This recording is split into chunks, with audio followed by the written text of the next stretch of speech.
مارشال لمر هر ګیځ راخیږي او ماښام لویږي، ور الوتی توپان نه دی ولاړ، شیبه په شیبه زور اخلي، ونې خوري، د باد زورورې څپې وچ ښاخونه ځمکې ته راغورځوي. په لارو کې روان لارویان له دوړو پزو ته دسمالونه نیولي دي. جنرال د ودانۍ په پنځم او وروستي پوړ کې د خپلې ځوانې مېرمنې سره ویده دی. د ده د لوی باغ د ونو د ښاخونو غږونه اورېدل کېږي، و ښځه او مېړه لکه د خوب ګولۍ چې خوړلې وي په درانه خوب ویده دي. د څه شي زورور غږ د جنرال مېرمن له درانه خوبه راویښوي. په خونه کې شاوخوا وګوري، کړکۍ ته درېږي. له کوره د باندې په لوی سړک 2 موټره غیږ په غیږ ورغلي او ماتو ښیښو موټرو ته نږدې سړک پوښلی وي. له کړکۍ راووځي، جنرال ته ودرېږي. هغه لا هم په درانه خوب ویده دی. په خونه کې ولاړې لویه هنداره کې ځان وګوري. د سینګار له بکسه لویه ګومند راواخلي، په خپلو اوږدو زلفو یې په منډه راتېره کړي. له خونې ووځي، تشناب ته لاړه شي، په مخ اوبه تېرې کړي. پخلنځي کې له یخچاله د میوو جوس ګیلاس ته وزنځوي. بېرته د خوب خونې ته ننوځي. د دروازې په پرانیستلو جنرال هم لکه څوک چې وښوروي نیغ راکښېني.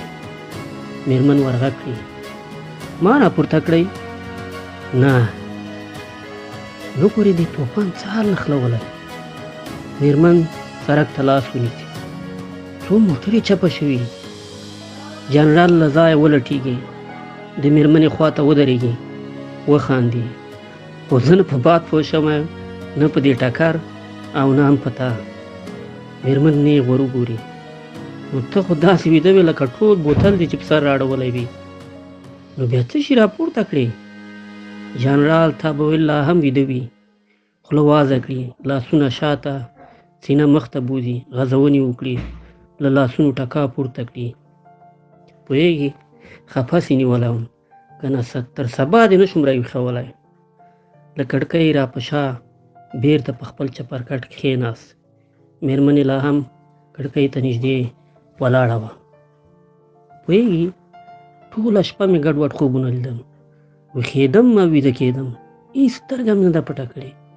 مېرمنې په ناز ور وکتل، او تېره شپه خو ما هم خوب درمانې آرام کړی و. جنرال سترګه پټه، ژبه په شونډو تېره کړي. لیونۍ، ته خوبونه چېرته بیایې؟ ته خو خوبونه راولې. په فکر کې لاړ شي، خو ژر د خوب کیسه بېرته راواخلي. پوهېږي له چا سره په جنګ و؟ نه. له کټه راپورته شي، بیا د کړکۍ خوا ته ودرېږي. له مارشال سره. ښځه هکه پکه شي، کوم مارشال؟ اوس نو ټول مارشالان به شوي دي. جنرال له کړکۍ لرې غونډۍ ته چې ټول ښار ترې ښکاري لاس ونیسي. هغه مارشال ګوري چې په لوی قبر یې لوی کنډک ولاړ دی. مېرمن هم لوی غونډۍ ته ځیر شي، په حیرانتیا له جنرال نه وپوښتي، هغه خو دې دوست و که نه؟ جنرال سر وښوروي، او ګلنارې، دوست مې و، موږ په جګړه کې یو بل ډېر غولولی دي. جنګ او سیاست خو دا شیان لري. په دیوال را ځوړند لوی تصویر ته ودرېد. تصویر یې راواخیست، مخ ته یې ونیوه. اوس مړ دی، یوازې ښه به یې یادوو. په تصویر یې ګوته کېښوده، مېرمن ته یې ونیو. دا ګورې، دا 4 ستوري، دا چا راکړي؟ دا همده راکړي. تصویر یې بېرته په دیوال په کرار وځړاوه. نه پوهېږم، پرون مې څنګه په زړه راوورېد چې بېګا مې په خوب کې ولید. له کړکۍ سره بېرته ودرېد، سترګې یې بیا غونډۍ او د مارشال قبر ته سیخې کړي. پوهېږي ګلنارې، د مارشال فکرونو او خوبونو له پرونه څه فکر راچولی. مېرمنې لکه له خوبه چې راخېني اوږې پورته ونیولې. څه؟ جنرال چې لا یې هم غونډۍ ته مخ و، لکه سرتېري ته چې د تیارسۍ امر وشي، نیغ ودرېد او خپله اراده یې مېرمن ته په لوړ غږ واوروله. غواړم چې مارشال شم. مېرمن ته یې نوره اندېښنه هم ور ولیده. د څه لپاره؟ جنرال مخ را واړاوه. په مخامخ ولاړه هنداره کې ځان ته وکتل. د دې لپاره چې د ټول وسلوال پوځ اعلی سرقمندان وګرځم. میرمن کنجکاوه شوه. اعلی سرقمندان؟ اعلی سرقمندان خو باید ولسمشر وي. جنرال نری خندا وکړه. په غرور یې ځواب ورکړ. خو زه هم غواړم چې دې هېواد ولسمشر شم. میرمن ته سودا ور ولیده. نو څه غواړې؟ غواړې چې پوځي کودتا وکړې؟ جنرال کلک خپل موټی د کړکۍ په چوکاټ کېښود. نه، غواړم انقلاب وکړم. میرمن له میړه را بېله شوه. د کوټې بل سر ته لاړه. بېرته د کړکۍ لور ته روانه شوه. میړه ته مخامخ ودرېده. لاسونه یې وښورول. په لوړ غږ یې وویل: دې انقلابونو خدای وا دې ورځ ته راورسوه. له کله چې زېږېدلی یم همدا وینه ده او همدا وینه ده چې تویېږي. د جنرال په اوږه یې لاس کېښود. لیونی کېږه مه. ځان ته نور دښمنان په بیه مه اخله. دا اوس څومره دیوالونه او لښکر باډیګاردان دنه راتاو دي ها؟ جنرال یې په غېږ کې ونیسي.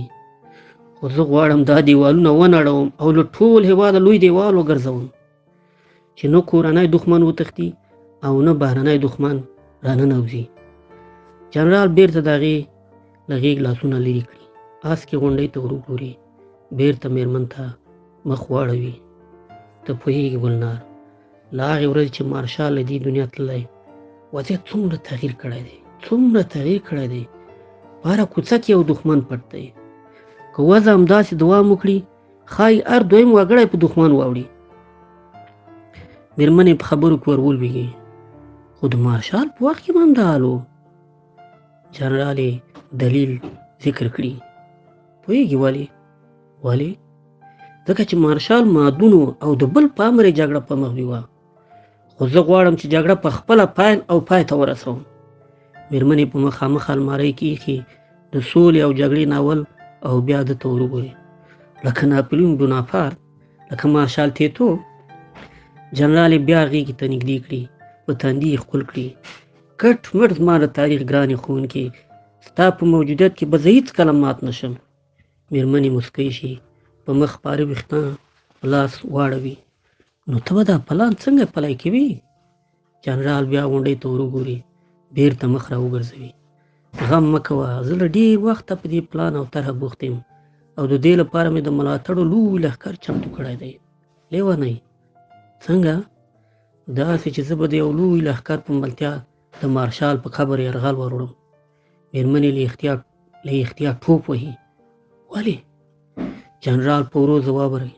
د هغه دریشي را پټوم، د هغه قبر نړوم. میرمن یې بې واکه تندی ووهي. سترګې یې نیغې راوځي. د دې کار ګټه څه ده چې په لوی لاس د مارشال د وارثانو او پلویانو دښمني په بیه اخلي؟ جنرال یې په سړې سینه وپوهوي. د دې ګټه دا ده لیونۍ چې د مارشال کېدو میراثي دود پای ته ورسوم. د دې وروسته د مارشال د وصیت داستان ته د میرمن پام را واړوي. پوهېږې ګلنار، دا د مارشال وصیت و چې تر ده وروسته به 10 کاله بل هېڅوک نه مارشالېږي او له هغې وروسته دې هم د دې لویې پوځي رتبې حق د ده د کورنۍ پورې تړلی پاتې شي. خو میرمن یې وصیت بابیزه و. نو د هغه وصیت خو مهم نه دی. نه ګلنار، د هغه وصیت د وخت د ولسمشر فرمان او قانون دی. میرمن د کالیو په المارۍ کې د جنرال نوې دریشۍ ته سترګې ونیسي. نو دریشي او نښان یې بیا په څه بلا وهي؟ جنرال یې د کمال داستان په خوند راواخلي. د هغه دریشي ځانګړې تکه ده. نښانونه یې له الماسو جوړ دي. ښه لکه د کوهینور الماس. جنرال سر وخوځوي. او ګرانې، په دې برسېره یې ډول ډول دمونه هم پاچولي دي. میرمن یې علت پوښتي. یعنې چې د جګړې په وخت هېڅ ګولۍ پرې اغېز ونه کړي؟ او مارشال که د جګړې اوږده تجربه او پوهه درلوده ګلنار پوره ملا هم و. میرمن یې د سینګار بکس ته لاړه شي. لویه ګومنز بیا راواخلي. هندارې ته ودرېږي. هم په خپلو ویښتانو بوخته شي او هم له جنرال سره جنرال په پلان د خبرو لړۍ وغځوي. ښه، اوس دا ووایه چې کله به دا یرغل پیلوئ؟ جنرال چې په یو وخت د مخامخ غونډۍ او د دې د سینګار په ننداره بوخت دی ځواب ورکړي. په نږدې شپو کې. میرمن یې جټکه وخوري. له لاسه یې ګومند ولوېږي. روغتیا؟ هو ما په دې پلان او طرحه له 6 میاشتو راهیسې کار کړی دی او د ټول هېواد نه مې تر ټولو زړور جنګیالي راغوښتي دي. ټول اوس په قبر زما هغلته شپېبې شماري. ګلنار مېرمنې بیا خواته ورنږدې شي، په غاړه کې لاس ور واچوي. نو بری دې غواړم زما پاچا. جنرال یې په ټول زور په غېږ کې ونیسي. زما راتلونکې ملکې، خو ستړی یم. د خوب څپه بیا زما په اندامونو راغبرګه شوه. هغه یې له لاسه ونیوه. بېرته ویده کېږم. دا دی زه بېرته پرېوتم. په پروت لوی پالنګ بیا وغځېد. د مارشالۍ او د خپل پلان د عملي کولو وسواس مې داسې د وجود په رګونو کې ځای نیولی لکه توپان چې بهر په سړکونو او لارو کې په ځغاسته وي. نیمه شپه ده. توپان هماغسې روان دی. داسې ورېځ ده چې په 1 متر کې انسان نشي لیدلی.